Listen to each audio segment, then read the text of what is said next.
আসসালামু আলাইকুম রহমতুল্লাহ। অভাবে মানুষের স্বভাব নষ্ট হয়ে যায়। প্রত্যেকটি মানুষই হচ্ছে অভাবী। একজন কৃষক প্রতিদিন কয় টাকা কামাই করে? 400-500, ধরেন 600 টাকা কামাই করে, ভালো লেভেলের কামাই করলে আর কি।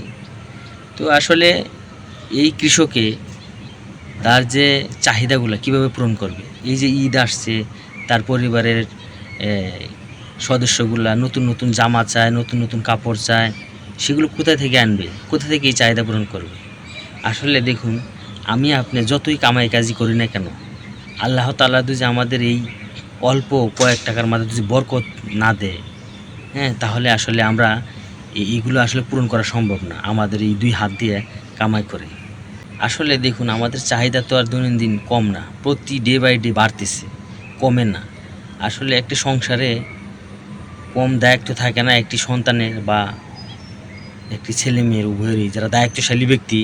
এখন যে পরিস্থিতি দাঁড়াইছে, দৈনন্দিন যে চাহিদাগুলা সেগুলো মিটাইতে গিয়ে যদি সংসারে খাবারের 4 জন হয় আর যদি রোজগারের মেন একজন হয়, তাহলে আসলে খুব কষ্ট হয়ে যায় সাধ্যমতো চলা। মানুষের জীবনটা আসলে খুবই একটা বিষাদময় হয়ে গেছে এখন। মানে বর্তমান যুগে যে এরকম একটা দিন পার করতেছে মানুষ যারা আমরা, আর যারা অমানুষ তাদের তো আসলে টাকা কড়ির অভাব নেই।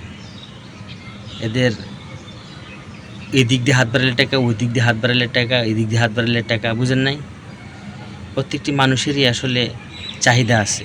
দৈনন্দিন যে চাহিদাগুলা কেউ পূরণ করতে পারে, কেউ পূরণ করতে পারে না। মানুষ প্রতিনিয়ত খালি আহাজারি করে। অভাবে মানুষের আসলে স্বভাব নষ্ট হয়ে যায়। দেখুন, যেটা আপনার ব্যবহার করার কথা ছিল না, অথচ আমি আপনার সঙ্গে সেই ব্যবহারটা করতেছি। কেন জানেন? আমার প্রয়োজনে আমি করতেছি। গরিব মানুষকে আসলে কেউ মানুষই মনে করে না এই সমাজে।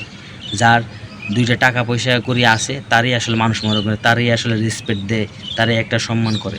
এই সমাজটা এরকমভাবে সোশ্যালিটি তৈরি হয়েছে যা আসলে বলে ভাষায় প্রকাশ করার মতো না। একজন দায়িত্বশালী ব্যক্তির কাছে অবশ্যই আপনার প্রত্যাশা থাকবে। অভাবী মানুষ আপনাকে সহযোগিতা করতে পারলে নেকি হবে, আপনাকে যদি দান করা যায় নেকি হবে। একজন মিসকিন মানুষ কখন গিয়ে কারো কাছে আসলে চাইতে পারে না। মিসকিন কারা আসলে আমরা অনেকেই জানি না। যার সাজ পোশাক ভালো, তার ঘেটআপ ভালো, অথচ তার কিন্তু অভাব আছে। প্রত্যেকটি মানুষেরই অভাব আছে, তো সেই ব্যক্তিরও অভাব আছে। আসলে মানুষের কাছে চাইতে পারে না চক্ষু লজ্জার ভয়ের কারণে। তো তাদেরকে খুঁজে খুঁজে আসলে কিছু সাহায্য সহযোগিতা করার দরকার। এটা সবাইকে, সমাজের লোকগুলাকে দায়িত্ব নিয়ে আসলে বুঝতে হবে। কারণ পৃথিবীটা খুবই ছোট, আর ছোট্ট সময় আমরা অল্প সময় বেঁচে থাকবো। এই অল্প সময় বেঁচে থেকে আসলে বাহাদুরি করবেন না। এতটুকুই কথা। আমি আসলে বেশি কিছু বলবো না। আমি যে উদ্দেশ্যে কথা বলতেছি, যারা শুনতেছেন তারা অবশ্যই বুঝতেছেন। ভালো থাকবেন। আসসালামু আলাইকুম।